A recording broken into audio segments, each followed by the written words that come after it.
एक तरफ जहां मालदीव और चीन आपस में मिलकर भारत की टांग खींचने में लगे हुए हैं, वहीं दूसरी तरफ भारत कुछ ऐसे प्रोजेक्ट पर काम कर रहा है जिससे चीन की इकोनॉमी भी जल्द ही पीछे हटने वाली है। और इसमें सबसे ज्यादा नुकसान मालदीव को होने वाला है, क्योंकि भारत के प्रधानमंत्री नरेंद्र मोदी ने किसी अन्य कंट्री की बजाय भारत में ही 1 करोड़ घरों की छत पर सोलर पैनल्स लगाने की बात कही है। इससे मालदीव को इसलिए नुकसान होने वाला है क्योंकि भारत की कुछ कंपनियां मालदीव में सोलर पार्क सेटअप करने वाली थी, लेकिन अब मालदीव में सोलर पार्क सेटअप करने की बजाय इस प्रोजेक्ट पर भारत में खुद इन्वेस्ट किया जा रहा है। दरअसल भारत के अयोध्या में राम मंदिर की सफलतापूर्वक प्राण प्रतिष्ठा के बाद भारत सरकार ने सूर्योदय योजना का अनाउंसमेंट कर दिया है। इस प्रोजेक्ट का मुख्य मकसद पॉल्यूशन को कम करने के साथ साथ इलेक्ट्रिसिटी कंजप्शन के लिए उपयुक्त मात्रा में इलेक्ट्रिसिटी जनरेट करना है। यही नहीं, इसके अलावा इस प्रोजेक्ट की केबल सिंगापुर तक बिछाई जानी है, जिससे अन्य देशों को भी इलेक्ट्रिसिटी एक्सपोर्ट करके प्रॉफिट कमाया जा सके। भारत के 1 करोड़ घरों की छत पर सोलर पैनल्स लगाने के बाद एक बड़ी मात्रा में इलेक्ट्रिसिटी प्रोड्यूस होगी और इस तरह की रिन्यूएबल एनर्जी का यूज करके पॉल्यूशन को कम किया जा सकेगा। पूरी अपडेट क्या है इस वीडियो में समझते हैं और आपको यह भी बताएंगे कि चीन की गोदी में बैठे मालदीव को इस प्रोजेक्ट से किस तरह का झटका लगने वाला है। लेकिन आगे बढ़ने से पहले इस वीडियो को एक लाइक करके चैनल को सब्सक्राइब जरूर कीजिएगा, जिससे हमारे चैनल की नई वीडियो सबसे पहले आपको मिल सके। दरअसल मेन खबर यह है कि इस समय भारत में जिस तेजी के साथ इलेक्ट्रिसिटी की रिक्वायरमेंट बढ़ रही है, उसके लिए भारत को अन्य देशों से भी इलेक्ट्रिसिटी इंपोर्ट करना पड़ रहा है। और अभी हाल ही में कुछ दिनों पहले जब भारत के विदेश मंत्री एस जयशंकर प्रसाद नेपाल के दौरे पर गए हुए थे, तो नेपाल से 10,000 मेगावाट बिजली 10 सालों तक इंपोर्ट करने की डील को फाइनलाइज किया गया। यानी कि भारत में इस समय जितनी तेजी के साथ इलेक्ट्रिसिटी की रिक्वायरमेंट बढ़ रही है, वह भारत में प्रोड्यूस करना नामुमकिन हो चुका था। लेकिन अब भारत सरकार ने एक ऐसे प्रोजेक्ट की तैयारी शुरू कर दी है जिससे कि इलेक्ट्रिसिटी की रिक्वायरमेंट को आसानी से पूरा किया जा सके, क्योंकि अन्य देशों से इलेक्ट्रिसिटी इंपोर्ट करने के लिए भारत को हाई अमाउंट पे करना होता है, जिसके लिए भारत की फॉरेन करेंसी फिजूल खर्च हो जाती है। और अब भारत की इलेक्ट्रिसिटी कंज्यूम को पूरा करने और इलेक्ट्रिसिटी अन्य कंट्रीज को एक्सपोर्ट करके प्रॉफिट कमाने के लिए भारत ने एक नए कदम को आगे बढ़ा दिया है।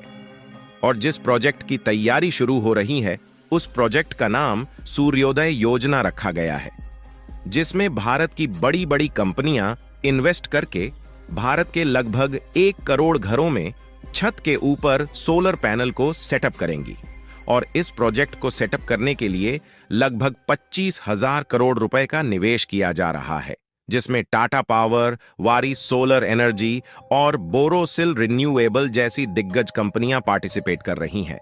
और कमाल की बात यह है कि ये सभी कंपनियां सोलर प्रोडक्शन के लिए काफी बड़ी कंपनी मानी जाती है और भारत की यह सभी कंपनियां अमेरिका जैसे देशों में भी सोलर पार्क सेटअप कर चुकी हैं। एक समय चीन, जो कि दुनिया का सबसे बड़ा सोलर प्रोड्यूसर कंट्री हुआ करता था, लेकिन भारत ने उसे पीछे करना शुरू कर दिया है।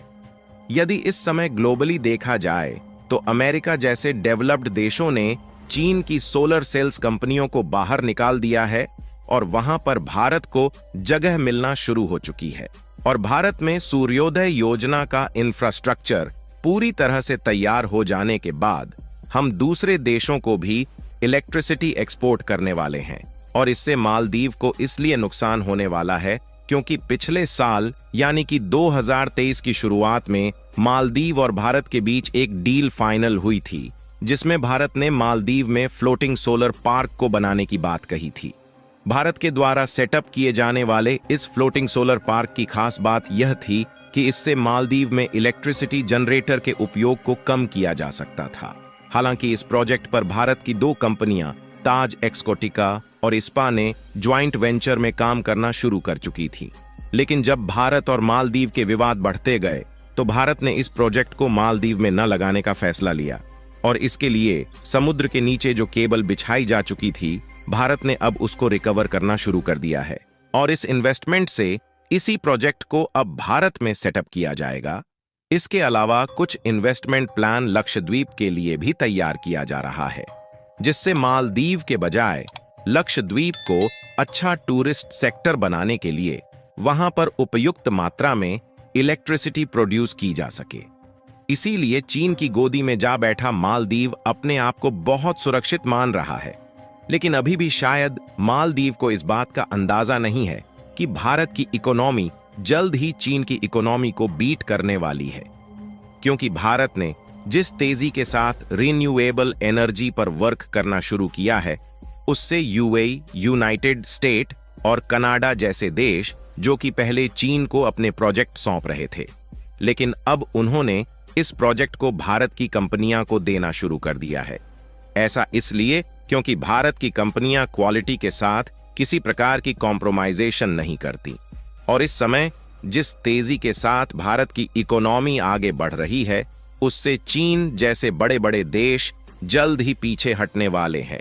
साथ ही मालदीव को चीन से हाथ मिलाने का अंजाम भी जल्द ही पता चल जाएगा।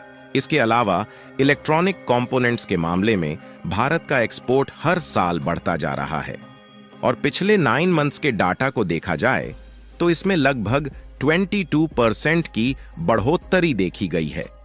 यानी कि अभी तक चाइनीज इलेक्ट्रॉनिक कंपोनेंट जो ग्लोबल मार्केट पर कब्जा किए हुए थे, अब इंडियन कंपनी रिप्लेस करना शुरू कर चुकी है। और बिजनेस स्टैंडर्ड की एक रिपोर्ट के मुताबिक इलेक्ट्रॉनिक्स एक्सपोर्ट $20 बिलियन के पार जा चुकी है।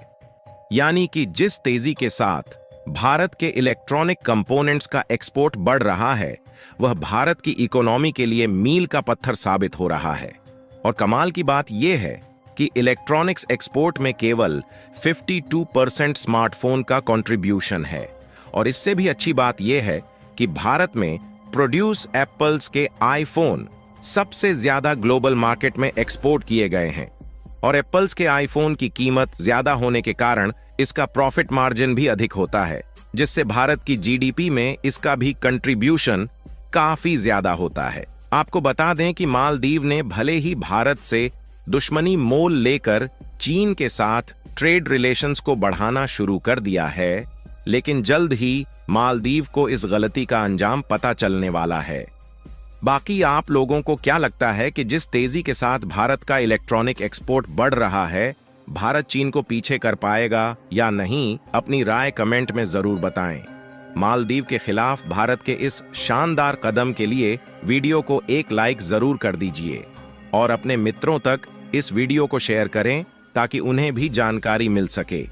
इसी तरह और भी नॉलेजेबल वीडियो देखने के लिए चैनल को सब्सक्राइब करके बेल नोटिफिकेशन को ऑल पर जरूर रखें। जय श्री राम।